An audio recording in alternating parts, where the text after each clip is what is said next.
ఈ వీడియోలో మనమైతే basic types of production control గురించి డిస్కస్ చేస్తున్నాం. ఇది వచ్చేసి MBA OU second year third sem తీసుకుంది మాత్రం second chapter operations planning 2.2 according to సియా వర్క్. So basic types of production కంట్రోల్లో బేసిక్ టైప్స్ ఏంటో డిస్కస్ చేసుకుందాం. టోటల్ వచ్చేసి 7.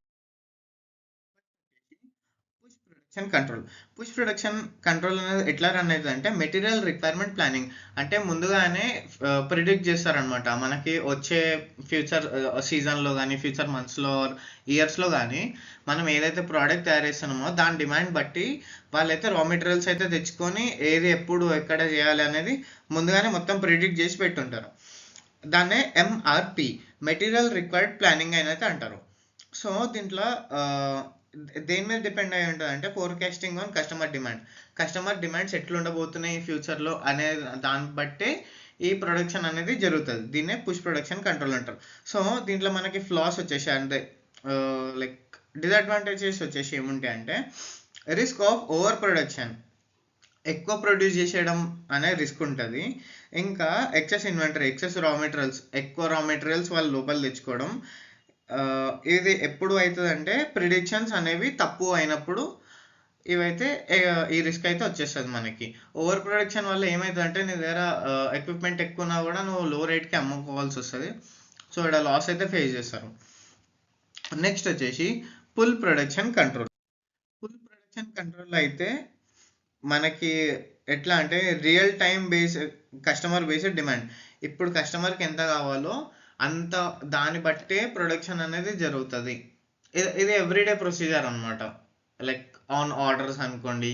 ఫర్ ఎగ్జాంపుల్ ఒక క్యాటరింగ్ కంపెనీ ఉందనుకోండి, ముందు రోజే ఫోన్ చేసి చెప్తాడు, అన్న ఇంతమందికి ఇంత వండి పెట్టాలి. ఇట్లాంటి వాటిల్లో ఇదైతే యూజ్ అవుతుంది అనమాట. సో ఈ ఫుల్ ప్రొడక్షన్ కంట్రోల్ అయితే ఏం చేస్తారు అంటే ఎక్సెస్ ఇన్వెంటరీ అంటే ఎక్కువ రా మెటీరియల్స్ కొనుక్కోరు, అప్పటికి ఎంత అవసరమో అంతే చేస్తారు. సో దీనికి పాపులర్ ఎగ్జాంపుల్ అంటే kanban system where product is initiated based on consumption of materials or goods. మనం కరెక్ట్ ఎగ్జాంపుల్ తీసుకున్నాం. ఇది క్యాటరింగ్కి రిలేట్ చేసుకోవచ్చు. మీరు ఎంత అవసరం ఉందో అంత మాత్రమే ప్రొడ్యూస్ చేస్తారు. కంట్రోల్. సో బేసిక్గా ఇది ఏంటంటే చాలా లైక్ లిమిటెడ్ బడ్జెట్ ఇంకా స్ట్రిక్ట్ బడ్జెట్ ఉన్న లైక్ ప్రొడక్షన్లో వాడతారనమాట. సో దీంట్లో మ్యాక్సిమం ఏం చేస్తారంటే వేస్ట్, చెత్త అనే దాన్ని ఎలిమినేట్ చేస్తారు. ఓవర్ ఇన్వెంటరీ కానీ ఓవర్ ప్రొడక్షన్ కానీ ఏదైనా సరే ఓవర్గా వాళ్ళకి కాస్ట్ అయితే అనిపిస్తే అది ముందుగానే కట్ చేసేస్తారు. సో దీన్ని లీన్ ప్రొడక్షన్ కంట్రోల్ అంటారు. దీంట్లో ఇంజనీర్స్ ఎట్లా కష్టపడతారు అంటే ఫస్ట్ టైం మొత్తం లైక్ అవుట్లే చేసుకుంటారు అనమాట. ప్రాసెస్ ఇంకా ప్రొడక్షన్ స్టార్ట్ అయ్యే ముందే మొత్తం అంతా ఏది ఎప్పుడు ఎక్కడ చేయాలి, ఎక్కడ ఎంత కాస్ట్ పెట్టాలో చాలా స్ట్రిక్ట్గా ఉంటారు అనమాట. సో నెక్స్ట్ వచ్చేసి బ్యాచ్ ప్రొడక్షన్ కంట్రోల్ అనేది అయితే సేమ్ దాన్ని లైక్ సైడ్ హెడ్డింగ్ లాగానే బ్యాచెస్లా డివైడ్ అయ్యి ఉంటాయి. సో ఈ బ్యాచ్లో మనం ఇప్పుడు ఫర్ ఎగ్జాంపుల్ 10 క్వాంటిటీ ప్రొడ్యూస్ చేద్దాం అనుకున్నాం అనుకోండి. ఆ 10 క్వాంటిటీ వరకే వాళ్ళు రా మెటీరియల్స్ తెచ్చుకుంటారు, లేబర్ తెచ్చుకుంటారు, మిషన్ తీసుకుంటారు, అంతే అక్కడ వరకే. నెక్స్ట్ అనేది డిసైడ్ చేయరు. నెక్స్ట్ బ్యాచ్ ఎప్పుడు డిసైడ్ చేస్తారంటే నెక్స్ట్ బ్యాచ్ అవసరం ఉన్నప్పుడు మాత్రమే వాళ్ళు డిసైడ్ చేస్తారు. ఎందుకు చేస్తారు ఇట్లా? చాలా ప్రోడక్ట్స్కి డిమాండ్స్ ఫ్లక్చుయేట్ అయితేనే ఉంటాయి, కిందికి వస్తుంటాయి, మీదికి వస్తుంటాయి. సో ఇలాంటి సిచ్యుయేషన్స్లో బ్యాచ్ ప్రొడక్షన్ కంట్రోల్ అనేది యూజ్ చేస్తారనమాట. 6 కంటిన్యూస్ ప్రొడక్షన్ కంట్రోల్ అనేది కంటిన్యూగా జరుగుతూనే ఉంటుంది ప్రొడక్షన్. ఇది మాత్రం లార్జ్ క్వాంటిటీస్లో కంటిన్యూగా జరుగుతూనే ఉంటుంది. దీనికి ఎగ్జాంపుల్స్ మనం ఏం తీసుకోవచ్చు అంటే డిగ్గింగ్, కోల్ మైన్స్, రైస్ లేదా వీట్ ఇండస్ట్రీస్, మిల్స్ ఉంటాయి కదా, అక్కడ కంటిన్యూగా అయితేనే ఉంటాయి. బ్యాచ్కి, డిమాండ్కి, సప్లైకి ఏం సంబంధం ఉండదు. ఎందుకంటే అక్కడ డిమాండ్ పెరగదు, తగ్గదు, కస్టమర్ మైండ్ సెట్ మారదు. మారినా కూడా దాని యూసేజ్ తప్పించుకోలేరు. సో కంటిన్యూగా జరుగుతూనే ఉండాలి. లాస్ట్ హైబ్రిడ్ ప్రొడక్షన్ కంట్రోల్, ఇది వచ్చేసి 7th one. Hybrid production control is a method where companies use combination of various production control methods to enhance their operation.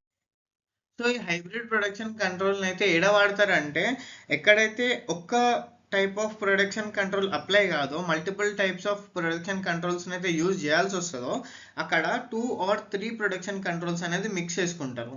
So దాన్నే హైబ్రిడ్ ప్రొడక్షన్ కంట్రోల్ అంటారు.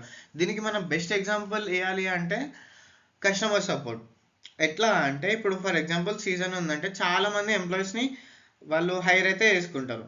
అదేవిధంగా day to day ఆపరేషన్స్కి వాళ్ళు ఇంకొక రకమైన production control తీసుకోవాలి. ఇదైతే వీడియో ఎండ్ అనమాట. So నేను Osmania university operations management total మొత్తం అన్ని చాప్టర్స్ అయితే వీడియోస్ లైన్గా పెట్టుకుంటూ వస్తున్నా. ఇప్పుడైతే సెకండ్ చాప్టర్ వరకు వచ్చిన. అన్ని వీడియోస్ అయితే అప్లోడ్ చేస్తా డైలీ. సో అప్కమింగ్ ఎగ్జామ్స్ మనకి డిసెంబర్ ఆర్ జాన్లో ఉన్నాయి అనుకుంటా. మీకు వీడియోస్ అయితే హెల్ప్ఫుల్ అవుతాయి. టోటల్ తెలుగు ఎక్స్ప్లెనేషన్, ఇంకా నోట్స్ కోసం ఇంగ్లీష్ మొత్తం యాజ్ ఇట్ ఈస్ బుక్లో ఉన్నదే మనమైతే ఇక్కడ పే చేసినాము. సో బుక్ కూడా రిఫర్ చేయాల్సిన అవసరం లేదు చెప్పాలంటే. బుక్కులు కనకుండా కూడా చదువుకోవచ్చు మీరు. జస్ట్ వీడియోస్ చూసి పాస్ అవ్వచ్చు. ఇంకా లాస్ట్కి వచ్చేసి నేను మీకు ఇంపార్టెంట్ క్వశ్చన్స్ కూడా ఏమేమి ఉన్నాయో అన్నీ అప్డేట్ చేస్తా. ఛానల్ వాచ్ చేయండి. ఇఫ్ యూ విష్ మీకు ఇంకేమైనా సబ్జెక్ట్ కావాలి, ఇంకేమైనా టాపిక్ కావాలి అంటే చెప్పండి, అవి కూడా ఎక్స్ప్లెయిన్ చేస్తాను.